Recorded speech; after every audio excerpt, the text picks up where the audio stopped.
last but not least, I want to get into the ryangarcia drug scandal. And I want to go into a little bit of detail with you guys about Ostarine, what it is as a drug, and the testing protocol that WADA has for testing these samples, and then what goes into confirming those findings from the urine test. And the same thing would go for the anabolic steroid metabolite that was also found in his urine test that people seem to be glossing over, but they're currently testing that as well. So I want to go into the specifics of that as well and give you guys a scientific breakdown and explanation of what they found and why it's such a big deal. So let's go ahead and look at the first substance that came up positive on the WADA drug test, the urine sample, or the A sample that they got from ryangarcia. You take two samples each time that they test you. You have an A sample and then you have a B sample. So they test the A sample, and if anything adverse comes up in the A sample, then they either test it to confirm it. If it's a very low amount, they'll test it to confirm that it's actually in there in amounts that go above the threshold allowed in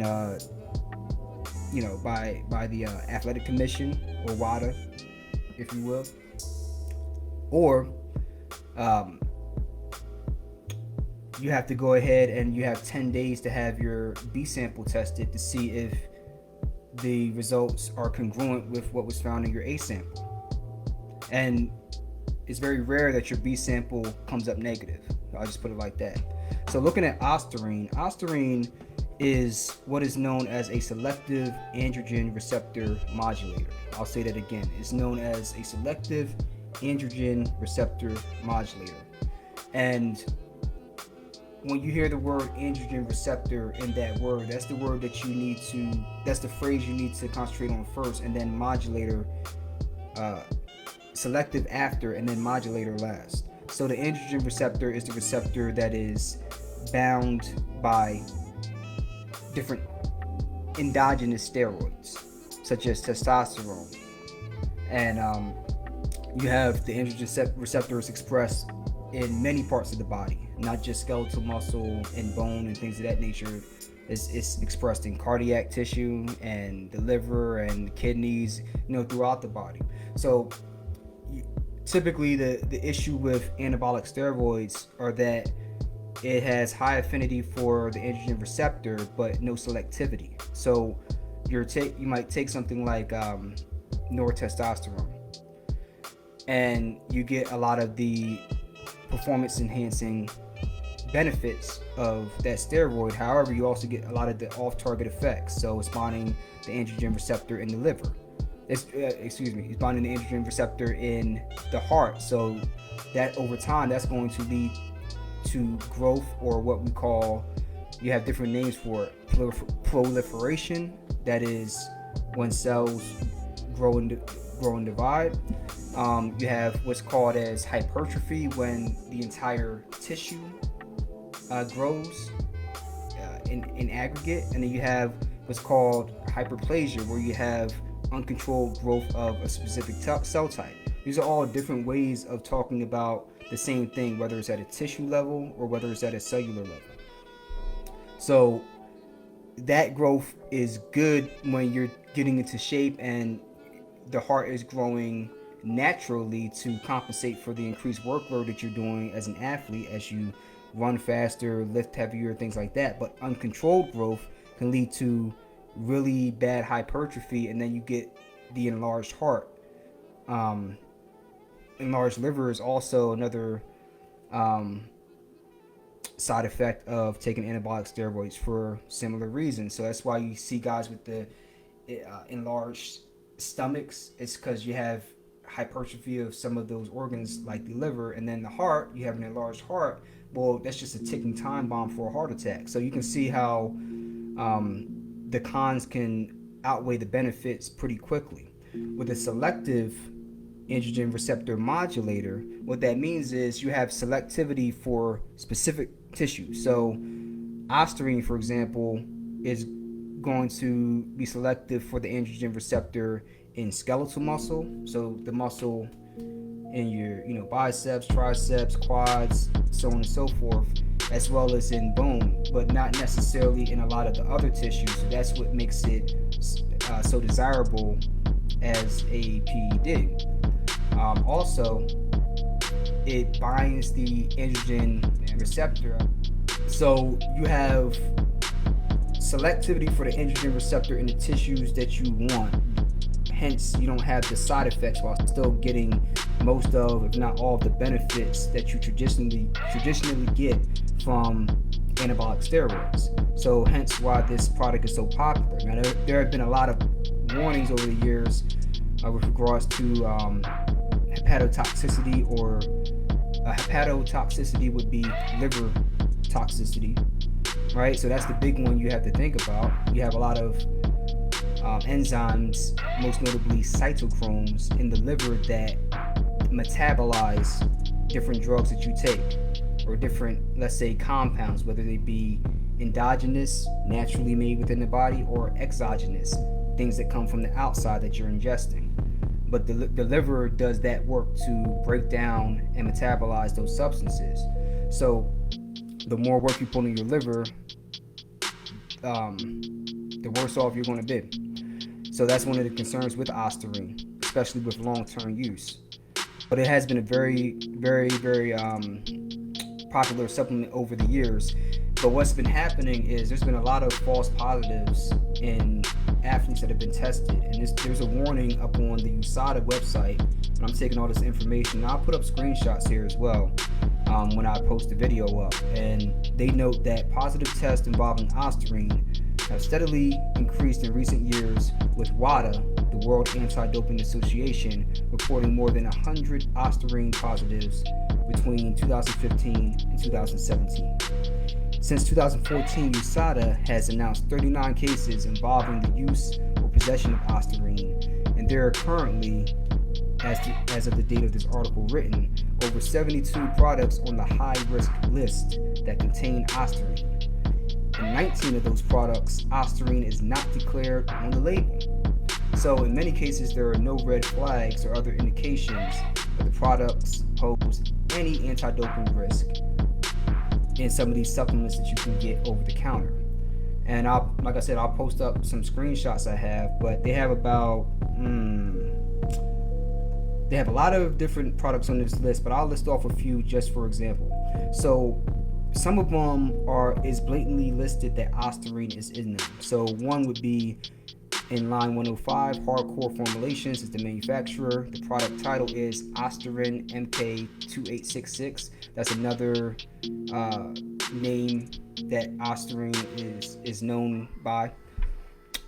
So that was noted as of 2018 in July. You have Osta Elite. I mean, it's damn near in the name. You have SARM Extreme from PharmaWar that has Ostarine in it, but they don't necessarily note it on the bottle, I guess.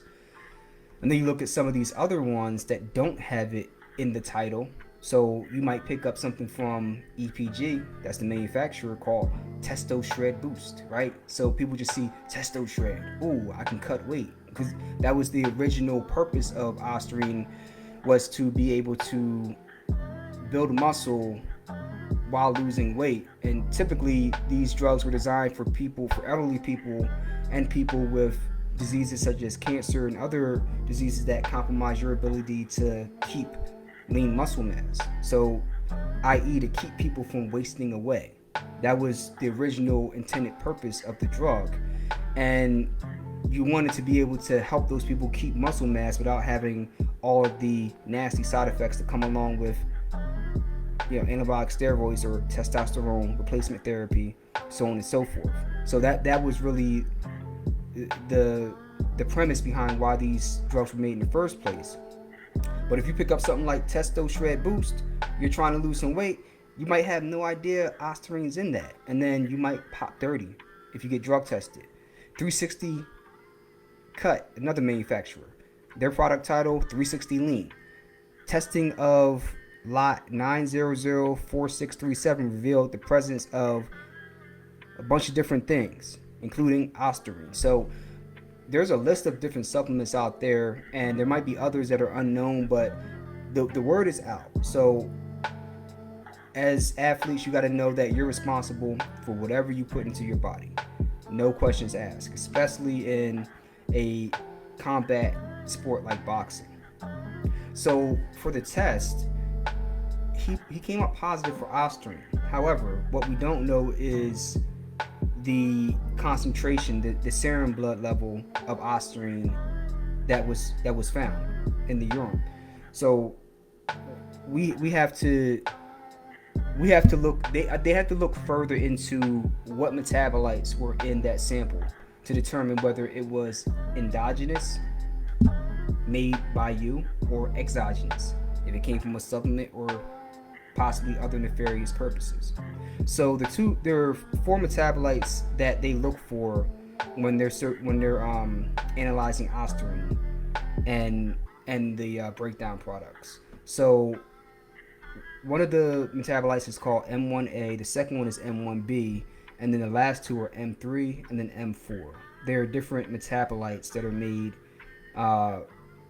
following the breakdown of Ostarine in the liver by these cytochromes that I aforementioned already.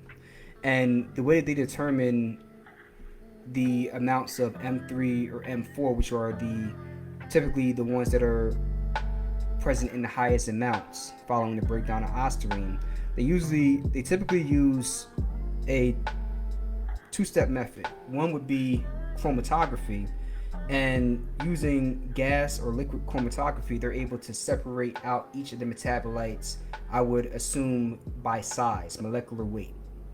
And then the second step of that would be to use a mass spectrometer, and typically they don't just use one, they use 2.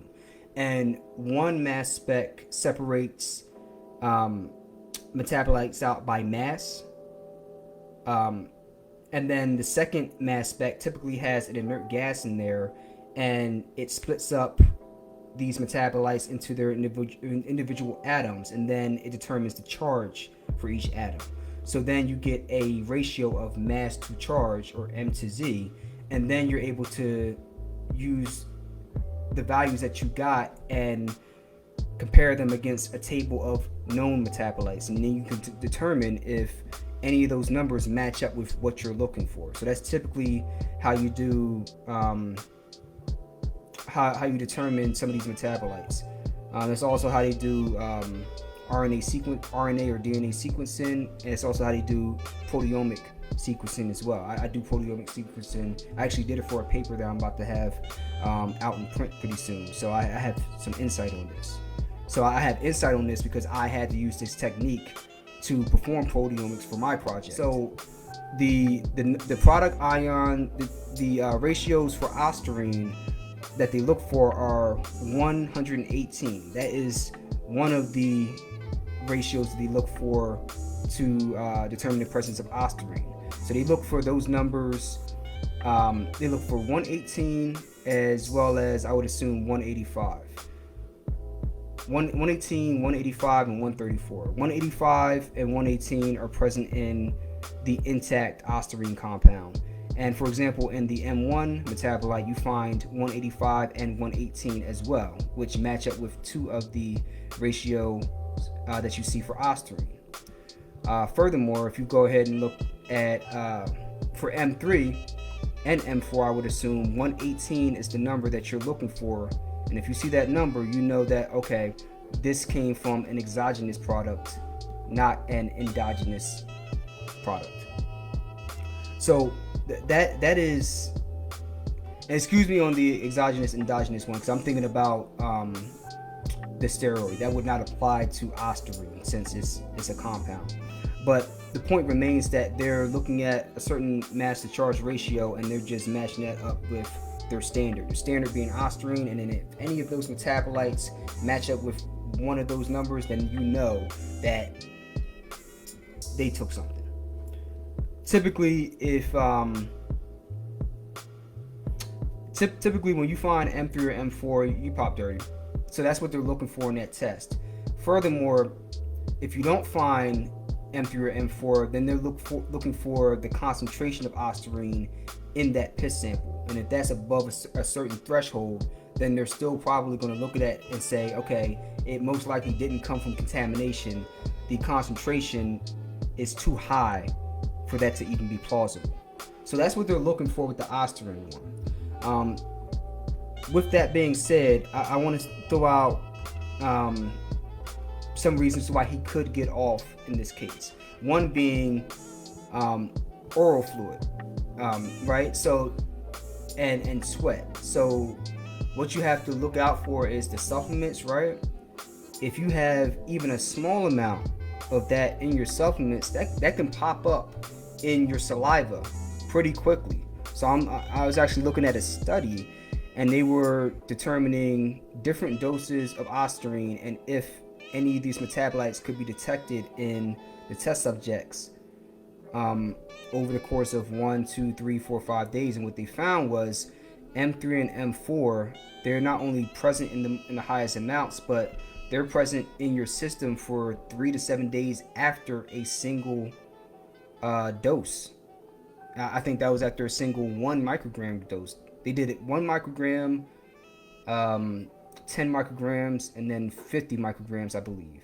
1 being a very minuscule dose, 10 being decent, and then 50 being the high range. And even with the 1 microgram dose, they found that serum levels peaked at about 4 to 22 hours, and they were still present in the blood 3 to 5 days even after the 1 microgram dose. So it doesn't take much for you to pop 30 with Ostarines. Hence why these fighters and athletes have to be very, very careful with what supplements they're taking, if any. I mean, as Eagles fans, we went through a similar situation with Lane Johnson back in 2017. He came up dirty for protein peptides, and though they weren't steroids, they were on the banned list in the NFL. And he took it to the level that I'm probably suggesting some of these other athletes take it to. He said, F it, I'm not taking any supplements. The only thing you're going to find in my locker is protein powder and water. And I shit you not, I went to the NovaCare complex in 2017 on a whim. I got invited to go ahead to a meet and greet, and I went through the locker room. I saw Wentz locker, I saw Fletcher Cox's locker, I saw Lane Johnson's locker, and in Lane Johnson's locker, true to his word, he had like a bottle of protein powder, his jersey, his helmet, and probably like a water bottle, and that's it. None of these guys were even there when I showed up, except for Brandon Graham. But true to his word, he ain't played no games, and went ahead, won the Super Bowl, and they weren't able to get him for nothing after that. So just a point of emphasis, you got to be mindful of what you put in your body, because ain't no excuses. At that level, your availability is your livelihood, so you need to treat it as such. Moving on to the next drug, and this would be the anabolic steroid, possibly.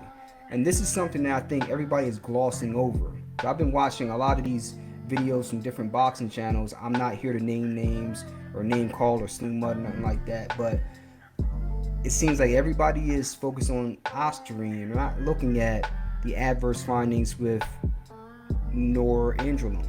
Noradrenalone being a 19-noradrenalone being a anabolic steroid metabolite of nortestosterone. Nortestosterone is one of the big boy anabolic steroids from way back in the day. So testosterone in the body is usually modified by an enzyme called 5-alpha reductase, and that converts testosterone into DHT, or dihydrotestosterone. The 5-alpha reductase also breaks down steroids into other metabolites as well. And one metabolite that it breaks down nortestosterone into is norandrolone, one of the metabolites that they found in Ryan Garcia's urine sample. Now, they didn't confirm that he was positive for that, which makes me think that there were low levels of that in his system, but it passed the threshold, so they had to at least test it and confirm it by mass spectrometry. So if you find an adverse finding in the urine, then you go ahead and use liquid chromatography, followed by mass spec in order to confirm those findings. Whether it be, so you have three different possibilities, and I'm going to put up a flow chart in the video. And one of the possibilities is that you're dirty. You have an adverse analytical finding, AAF. And this is something that I found on the WADA website. And I'll put a link in the description on the video. They actually have their workflow, what they do to determine how they're going to test for this particular substance. Second scenario, you have low levels of noradrenaline in your system. They're above the threshold, but they're not high enough. They're above 1 nanogram per milliliter. I believe that's their threshold. Let me go ahead and look at this flow chart here. Okay, so first scenario, let me go back. Anything over 15 nanograms per milliliter, adverse analytical finding, you're done. Second scenario, you have less than 2.5 nanograms per milliliter of 19, let's call it NA. You have less than 2.5 nanograms per milliliter, then they can either say, oh, they're good, or if they really want to get you, they can still run it through mass spec just to make sure that low amount doesn't have any of those exogenous related metabolites. And then the third scenario is you do come over the threshold over 2.5 nanograms per milliliter, but you're under 15 nanograms per milliliter. So then they want to determine, okay, did this come from contamination? Do you just have very, very high levels of testosterone and other steroids naturally? Or are you taking exogenous supplements and or exogenous anabolic steroids? So they run it through the mass spec. And if they find out it's exogenous, again, you're done. If they find out that it's endogenous or it's inconclusive, then they can determine whether you have higher levels of exogenous related metabolites, 19NA, that are at least 3 times higher than something that would be considered to be endogenous, like 19NA. I don't remember the name off the top of my head, but they have a ratio of Na to Ne, and if that ratio is above 3,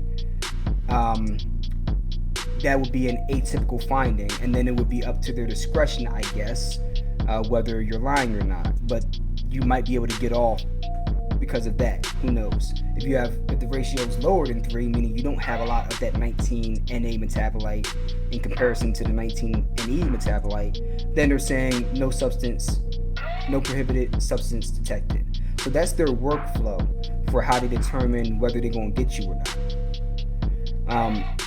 So that's what they're doing right now in the laboratory. So we'll see what comes out of that. But just to look at a little bit of history, there have been some people saying that, there can be higher levels of 19NA or 19 noradrenaline in the system just naturally. You exert yourself a lot and you might excrete higher levels of 19NA. And there was a study done on that back in 1999, and their takeaway was that experiments led on athletes showed that after a prolonged, intense effort, the 19NA concentration can be increased by a factor varying between 2 and 4-fold. Even if some complementary researches have been done in order to determine the maximal physiological level of 19NA versus 19NE, these results should considerably change the strategy of anti-doping laboratories. And then 3 years after that, another lab group came out and said nandrolone excretion is not increased by exhaustive exercise in trained athletes, in contrast to that previous study. And their takeaway was, our studies provide compelling evidence that endogenous nandrolone production in male athletes during 2 very different types of exercise produce urine levels far below the International Olympic Committee's threshold of 2 nanograms per ml in the urine. So maybe it got updated to 2.5, like I said in the WADA protocol. because this paper is from almost 20 years ago. So they probably adjusted that to allow people more wiggle room. They probably had a bunch of cases, like the Marion Jones case and a few others. But still, strenuous exercise should not produce serum levels of 19 Na that even get close to that 2 nanogram per ml threshold, let alone the currently updated 2.5 nanogram per ml threshold. So they're saying, thus, exercise does not induce endogenous nandrolone secretion.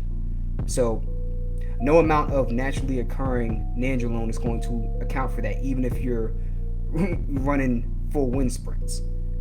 And mind you, they're taking urine samples very soon after they're testing these athletes. So they controlled the hydration, and urine samples were obtained before each test, and 30, 60, and 24, 30 minutes, 60 minutes, and 24 hours after each test.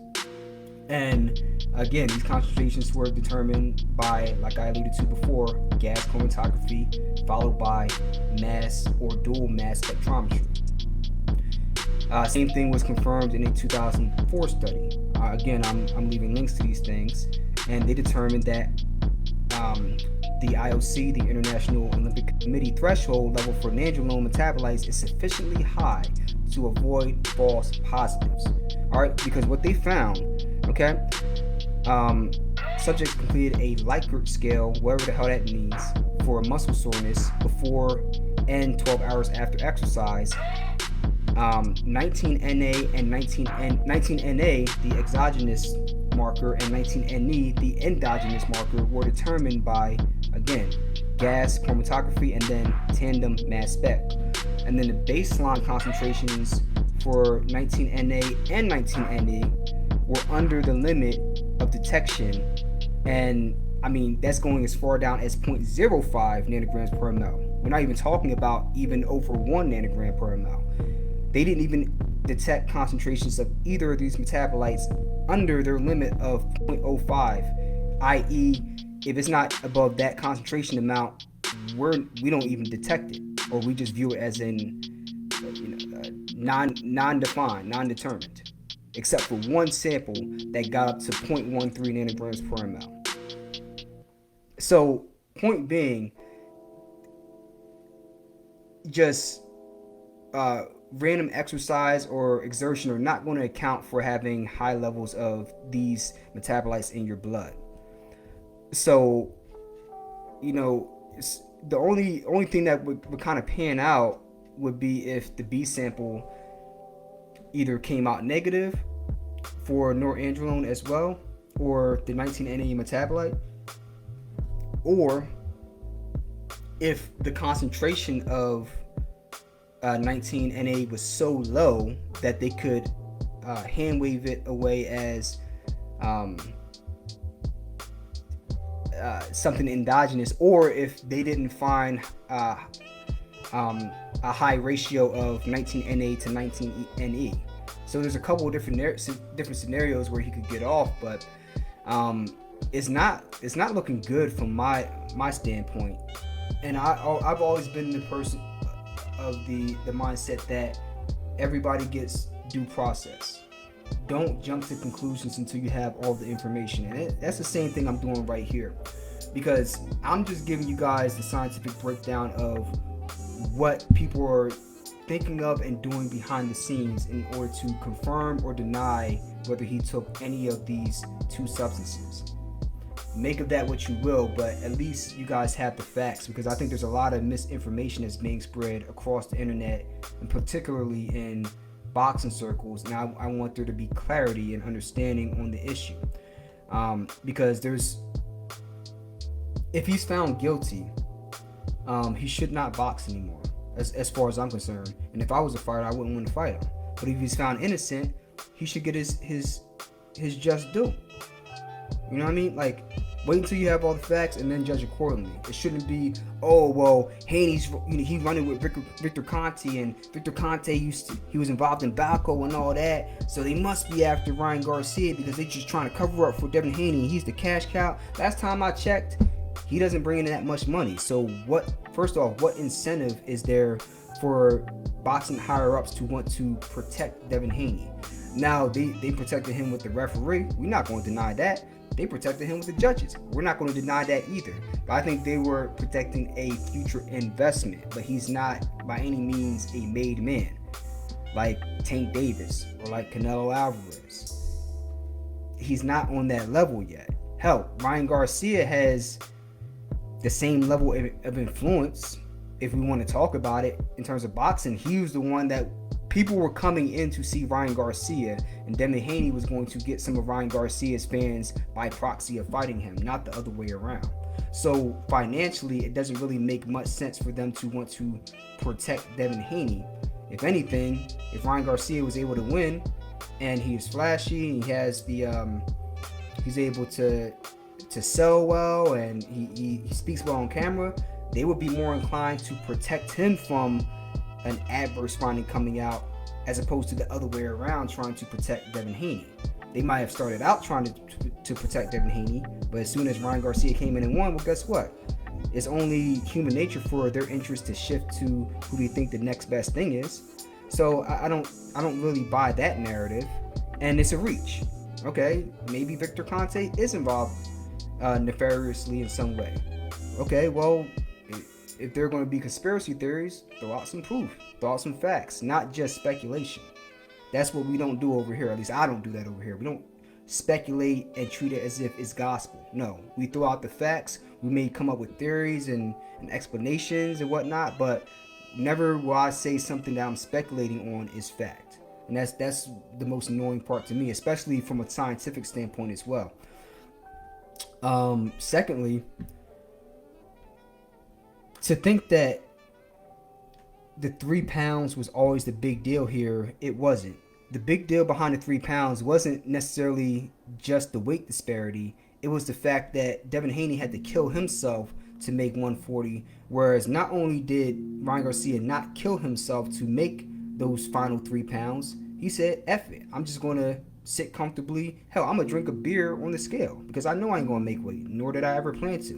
And he alluded to the fact that Floyd Mayweather said, come in 3 pounds overweight, F him. That's what this is what came out of Ryangarcia's mouth, not my mouth, right?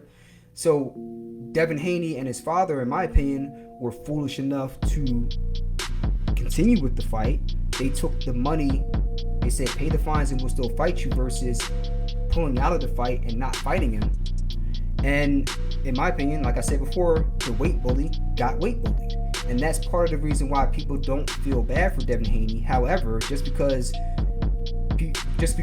some people might feel as though Devin Haney got his just due does not absolve Ryangarcia of the effery that he pulled.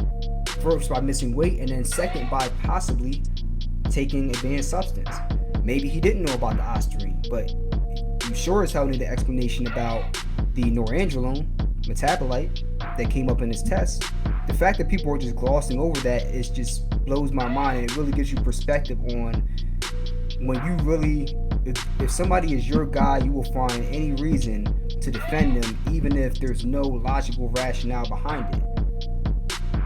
Like, why not be objective and fair across the board? Look, I like both fighters, but the more and more I've heard out of them, I like Devin Haney less and less over the course of the promotional period, but I liked Ryangarcia even less. The more he opened his mouth, the more he talked. Hell, even with the whole build up to the fight, you're talking about somebody who may be a pathological liar, which would be my third point.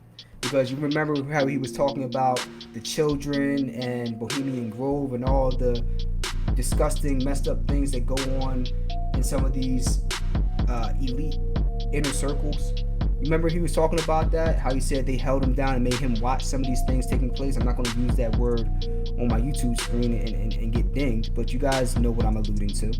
He said all those things, only to come out after the fight and contradict himself.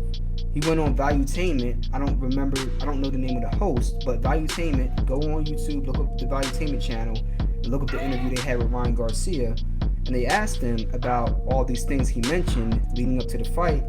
And this man gonna come out and say, oh, I have footage of some of the things that happened, but I wasn't actually there. I had a dream about it, and I dreamed that I guess some of these things were happening to him, and then that made him inquire about it. He said, I was out in the woods and I witnessed all these things in my dream.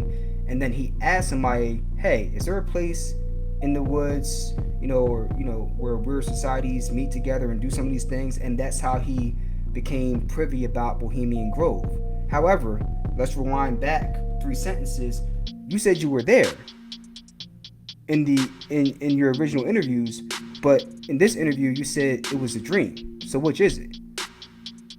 Last time I checked, when you say that you did something previously and then a couple months later you say that you didn't do it, we call that something called lying or fibbing or fabricating. Any way you slice it, that's a lie, right? So if you can easily lie about something that's that serious, don't you have to question whether you would lie about taking a banned substance? I'm not saying he did or if he didn't, but he looked like a terrible liar in his response video about the Ostarine. He was talking about, I'm not a cheater, everybody knows I don't cheat. And then he brought up ashwagandha, just kind of alluding to the fact that there may be a supplement or something in a supplement that could contribute to him having a false positive, which may very well be true. But first off, that doesn't even make sense, so to speak. And if that was the case, you're going to have to get the lot number of the supplement you took, ashwagandha or whatever the case may be, and get the exact lot number tested. Because if you can't do that, well, that explanation ain't going to fly. So, and beyond that, he didn't really give any type of tangible response that you can take that and say, oh, okay, this is plausible. Not really. This is a whole bunch of hand waving and gestures and laughing and kikiing and ha-ha, but nothing really concrete. And for those that just thinking on the surface level, they're going to look at that like, okay, checks out, makes sense to me. Well, I like him anyway, so forget it. Let's move on. Ha-ha, Devin Haney got his ass beat. No, if that was you or one of your loved ones in the ring and you found out the opponent possibly took a PED, if you're not livid and furious, then I would question you as a friend, confidant, and a family member. Like, fuck you, man. You don't care about my well-being. This is funny to you. This is what we're talking about, man. These are real lives at stake. This is real life. Everybody's a keyboard warrior. Everybody has all the answers sitting behind their computer screen. Everybody's had experience being in a boxing ring or a wrestling match or in a dojo. Everybody has it all figured out. They touched enough grass to know how these things work, and everybody has an opinion. But when it comes to them being put in a situation, you better believe they're going to be singing a different tune. So that's why I think it's important to make these videos, to make sure people are well informed. If you made it to this point in the video, I hope that you got something of value out of this. If you didn't make it to this point in the video, well, I probably was never going to get through to you anyway, so whatever. But hopefully I was able to get some clarity on the situation and what's being done behind the scenes, and then we'll see how this plays out. We'll see how this plays out with Ryangarcia in the next month. Going to be an interesting one. Leave your thoughts on that long-winded tangent, and let me know if there are things that stood out to you that were interesting. Let me know if there were questions of things that you didn't understand or that I could have explained better. And like I said, I'll be updating you guys as soon as I get any more news on it. But I hope you enjoyed the fights, and if you didn't check it out, go see that 80-weight fight, man. Go check it out. Thank me later. All right, y'all. Peace.